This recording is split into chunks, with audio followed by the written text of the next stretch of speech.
अस्सलाम वालेकुम। आज की जो एक बातों में से एक बात थी जो मैं डेडिकेट करना चाहती हूँ उस बात को, उस वीडियो को। ये बात मैंने इसलिए बोला कि मेरी ना दादी और नानी बोला करती थी एक बात सुनाओ। तो वो बात में होता ये था, वो कोई ना लेसन वाली छोटी सी स्टोरी सुनाया करती थी। उसको पुराने बुजुर्ग कहते थे बातें। ठीक है, अब तो हम हर बात को बात कहते हैं ना। तो पुराने बुजुर्ग देखें कितनी मतलब क्या कहना खूबसूरत लेसन है कि वो जब कोई विजडम वाली कहानी होती थी उसको वो बात कहते थे, आम चीज़ को वो बात भी नहीं कहते थे। एनीवे तो आज की जो है ये शॉर्ट सी वीडियो वो है डेडिकेटेड है मेरी भाभीियों के नाम। मेरी दोनों भाभियाँ, बड़ी भाभी है छोटी भाभी। मैं कहती हूँ excellent person on the earth.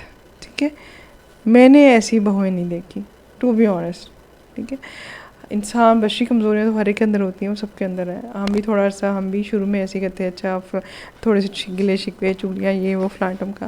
लेकिन फिर जब मैंने एनालाइज करना सीखा चीज़ों को तो फिर मैंने देखा कि वो दोनों बहुत अच्छी हैं। ठीक है, दोनों खाला भांजी हैं। बड़े भाई की जो वाइफ है ना वो खाला है, छोटे भाई की वाइफ जो भांजी है। और वो नहीं लेके आई, हम खुद लेके आए भांजी को। आमतौर पर बहनें होती हैं ना एक घर में, तो हम खाला भांजी लेके आए। और दोनों का कॉम्बिनेशन भी कमाल का है। दोनों इतनी अच्छी हैं मतलब ये कि मुझे याद ही नहीं रहता, बल्कि सब मेरी बहनों को हमें याद ही नहीं रहता कि हमारी भाभी हैं। हमें लगता है कि जैसे वो हमारी बहनें हैं, दे आर मतलब आवर फैमिली। अब तो फैमिली है लेकिन वो हमें वैसे भी लगता है जैसे हमारे ब्लड फैमिली है। वो इतनी वो अच्छी हैं, इतना उनके साथ हमारा प्यार है। हाँ, हम डांट डपट भी देते हैं, हम सारी बड़ी हैं ना, वो सारी छोटी हैं हमसे, तो हम डांट डपट भी देते हैं, हम उनको समझा भी देते हैं, और हाँ हम उनको काम भी कह देते हैं जो भी कह देते हैं। और जब से मेरी अम्मी हॉस्पिटल में आईसीयू में किसी से कंट्रोल नहीं हो रही थी, डॉक्टर ने कहा जो इनके सबसे क्लोज़ बंदे जिससे ये सबसे ज़्यादा अटैच है उसको बुला लें। और देखें गया कौन उनको मैनेज करने जिसके साथ वो खुश हुई, वो मेरी भाभी। आम दिनों में उसका बड़ा झगड़ा होता रहता है, ये फलानी बात ये फलानी बात, वो रूटीन की चीज़ें होती हैं। लेकिन ये कि मेरी बड़ी भाभी गई तो मेरी अम्मी काम डाउन हो गई, रिलैक्स हो गई। ठीक है, बड़ी बात है, मैं बेटी थी, बाकी बेटियाँ थी, ये थे सारे, लेकिन वो भाभी के साथ कंफर्ट लेवल है। तो ये किसका पैदा किया हुआ है? बुजुर्ग तो इस उम्र में अटैचमेंट इतनी नहीं कर सकते, वो मेरी भाभी का। और फिर मैंने अपनी भाभी के जो वालिद फौत हो के उनके लिए ढेर दुआएं की, मैंने उनकी फैमिली के लिए, मैंने उनको दिल में बहुत दुआएं दी। और वो उस वक्त से किसी बुज़ुर्ग की सफाई करना, किसी बुज़ुर्ग को मैनेज करना इतना आसान नहीं है, बहुत मुश्किल काम है। अपने माँ बाप का बंदा मुश्किल से करता है, और मेरी भाभी जो अपनी सास का कर रही है, she is the great lady. छोटी भी बहुत अच्छी है, छोटी भी उनका बहुत ख्याल करती है। ये नहीं कि सिर्फ मम्मी का ख्याल करती है, हम लोग जाएँ, हम रिश्तेदार जाएँ, कोई भी जाए, उसने कभी नहीं सोचा कि मेरे ससुराल वाले हैं तो मैंने इनके लिए अच्छा नहीं पकाना, ये नहीं करना, भाग भाग के सब कुछ करना। अब बड़ी की कोशिश होती है कि मैं मैक्सिमम अच्छा करूँ, छोटी की कोशिश होती है मैं मैक्सिमम अच्छा, मतलब दोनों नेकियों में सबकत लेके जाने की कोशिश करती है। ये नहीं कि अपने आप को अच्छा कि मैं दूसरे को बुरा, नहीं। और दोनों की एक बात बहुत अच्छी है, दोनों एक दूसरे की बुराई नहीं करते। ठीक है, तो ये मैं सिर्फ एक लेसन है, मैं कहते हैं उन सब के लिए, जो उन सब नंदों के लिए, उन सब ख़वातीन के लिए, उन सब भाभीयों के लिए, उन सब बहुओं के लिए, कि अच्छा होने के लिए आपका ब्लड रिलेशन ज़रूरी नहीं है। अच्छा होने के लिए सिर्फ आपकी अच्छाई होना ज़रूरी है, आपके अपने अंदर खैर हो।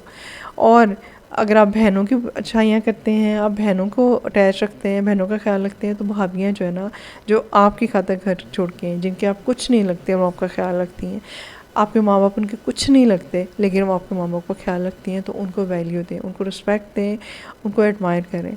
मुझे बड़ी भाभी पे इतना प्यार आ रहा था, लेकिन मैं वही ना, मैं बड़ी हूँ ना, तो वो जैसे आप छोटों के साथ उस तरह से थोड़ा सा एक हद अदब भी रखना पड़ता है, वो वाली बात है। वो थोड़ा सा मेरे से झिझकती भी हैं, लेकिन शी इज़ सो नाइस। और मतलब दिल से दुआएं निकली हैं। तो प्लेन मेरी ये रिक्वेस्ट है कि अपनी बहुओं को, आपके जो इन लॉज है ना, रिश्ते जो लॉ के थ्रू आपके रिश्ते बने हुए, नंदे हों, भाभियाँ हों, देवर हों, जेठ हो, मतलब उनके साथ तो एक वो है ना पर्दे वाला रिश्ता, लेकिन भलाई वाली बात करने लगी हूँ। देवरानियाँ हैं, जेठानियाँ हैं, सास ससुर हैं, भाभियाँ हैं, ये जो भी रिश्ते हैं ना, इनमें सिला रहमी बहुत ज़रूरी है। ये रखें तो घर बहुत जन्नत बन जाते हैं। अब आपका क्या ख्याल है कि जो भाभियाँ इतना ताउन करती हैं, हम उनके दुख सुख में नहीं शामिल होंगे? उनके पेरेंट्स को, उनकी फैमिलियों को हम ऐसे ही समझते हैं जैसे हमारी फैमिली है, उनके लिए हम ऐसे ही परेशान होते हैं जैसे हमारे अपने है ना। मैंने आपको बताया ना कि मुझे याद ही नहीं रहता कि ये हमारी भाभी हैं, ये हमारा ब्लड रिलेशन नहीं।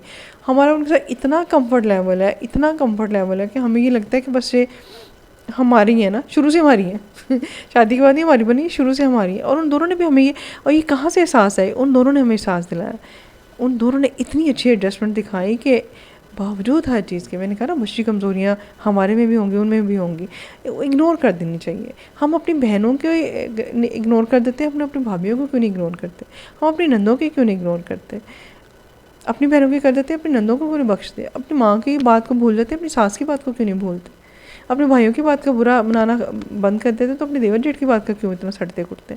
तो टॉलरेंस पता करें और ये देखिए कि दूसरा अच्छा हुआ तो आपकी अच्छाई किस माने की, आपने अच्छाई अपनी खुद दिखानी, आपकी पर्सनैलिटी आपका एहसास है, वो आपकी पहचान है। तो आज का ये पैगाम सब भाभीयों के नाम।